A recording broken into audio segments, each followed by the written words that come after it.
क्या आप एनआरआई हैं और अपने पर्सनल एक्सपेंसेस को मैनेज करने के लिए पर्सनल लोन लेना चाहते हैं? तो क्या क्या डॉक्यूमेंट्स लगेंगे, इंटरेस्ट रेट्स क्या हैं, इसके अलावा और भी बहुत सारे बेनिफिट मैं बताऊंगा।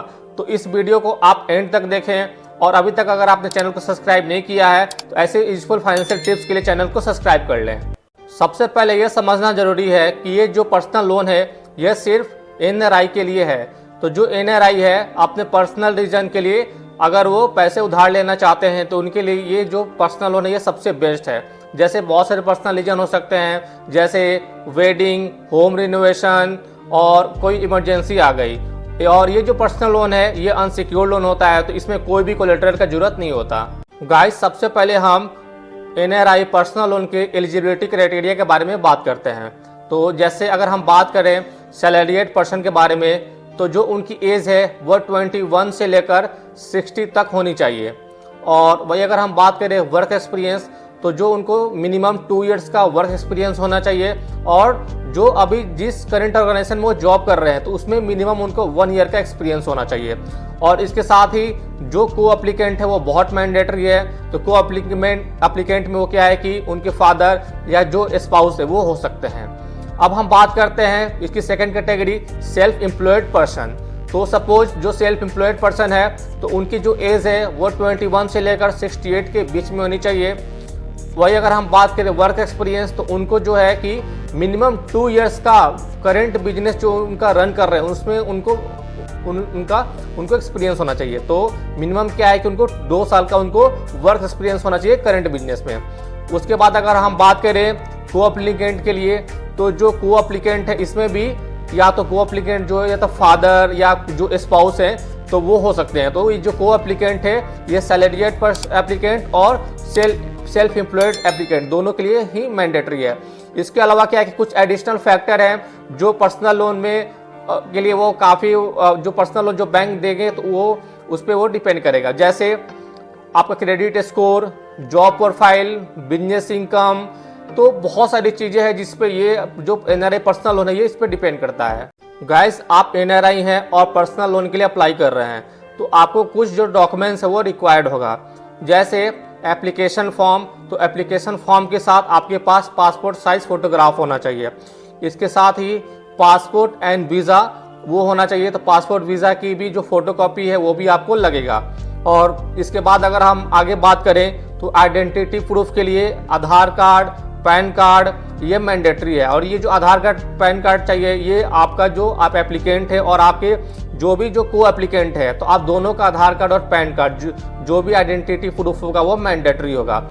इनकम प्रूफ, तो इनकम प्रूफ के लिए आपके पास इंडियन और जो इंटरनेशनल जो बैंक स्टेटमेंट है तो वो आपके पास लास्ट 6 मंथ का आपके पास होना चाहिए।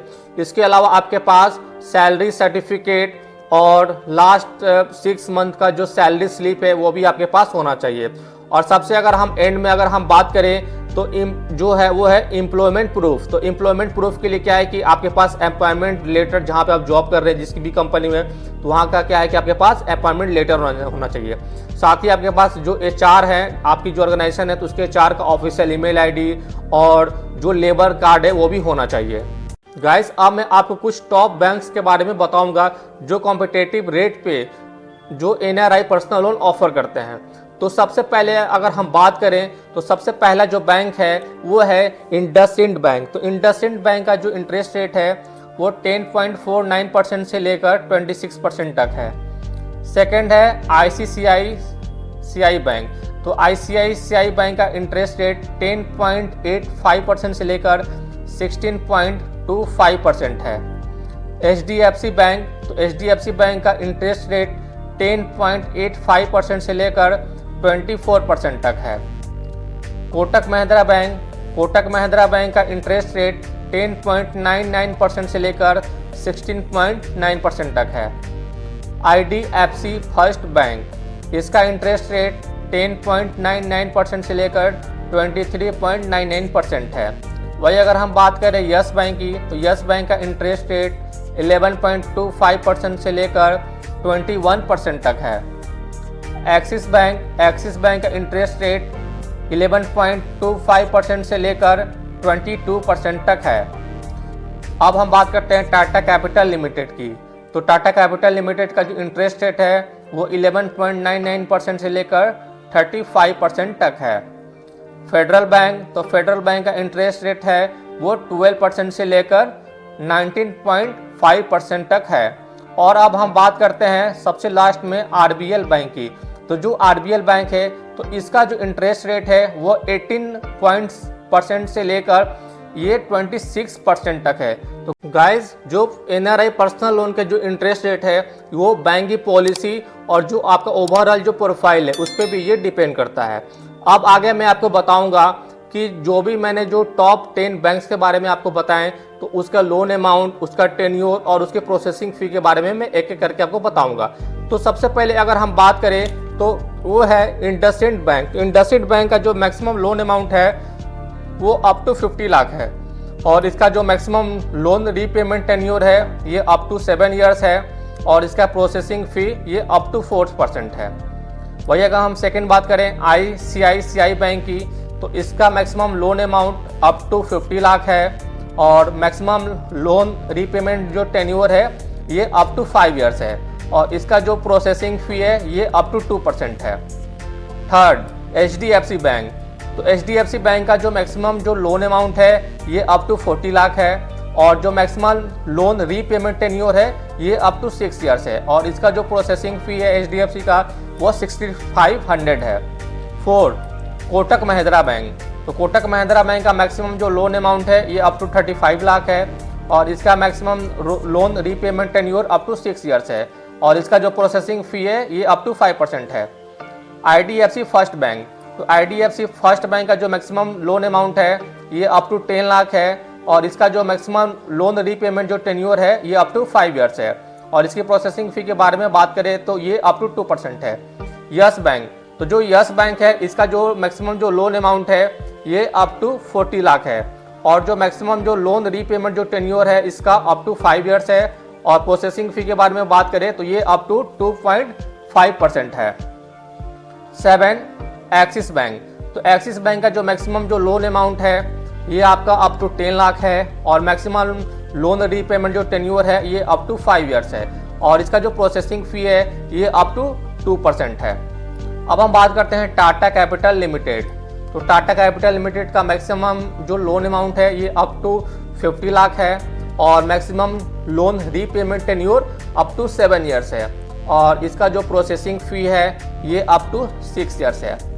9th federal bank. तो फेडरल बैंक का maximum loan amount up to 5 lakh है, maximum loan repayment tenure up to 4 years है और इसका जो प्रोसेसिंग फ़ी है ये अप टू 2.5% है।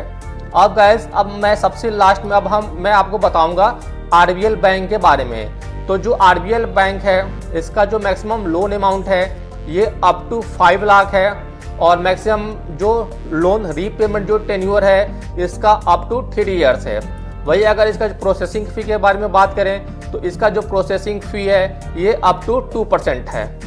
गाइस, अब मैं आपको कुछ स्मार्ट टिप्स बताऊंगा कि अगर आप एनआरआई पर्सनल लोन के लिए अप्लाई कर रहे हैं तो आपको किन किन बातों का ध्यान रखना है।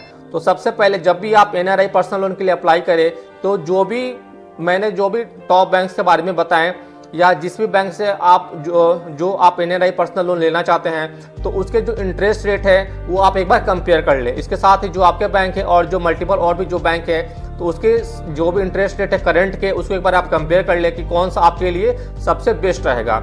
इसके अलावा क्या है कि जो फेक जो लोन प्रोवाइडर हैं, आजकल बहुत सारे स्कैम चल रहे हैं फेक लोन के नाम पे, तो उससे आपको क्या है कि उन जो भी ऐप या वेबसाइट है उनसे आपको सतर्क रहना है और उनसे आपको बच के रहना है। कभी भी जो फेक वेबसाइट और जो भी ऐप है उससे हमेशा आपको बच के रहना है। उसके बारे में अगर हम बात करें तो अगर आप कभी भी एनआरआई पर्सनल लोन ले रहे हैं तो सबसे जो इम्पोर्टेंट चीज़ है वो है हिडन चार्जेस। तो जब भी आप एनआरआई पर्सनल लोन ले रहे हैं तो जो भी हिडन चार्जेस है तो उसको आपके जो भी लोन प्रोवाइडर है उससे आप जो भी हिडन चार्जेस है उसके बारे में अच्छे से आप समझ लें, उसको पढ़ लें और इसके अलावा जो भी टर्म्स एंड कंडीशंस हैं उसको भी आप ध्यान से पढ़ के समझ के उसके बाद ही आप कोई नेक्स्ट स्टेप लें। गाइस अगर आपको ये वीडियो यूजफुल लगी हो तो इस वीडियो को लाइक, अपने NRI फैमिली फ्रेंड के साथ शेयर करें और अभी तक अगर आपने चैनल को सब्सक्राइब नहीं किया है तो चैनल को सब्सक्राइब करना मत भूलना। मिलते हैं गाइस नेक्स्ट वीडियो में, तब तक के लिए take care, thanks for watching.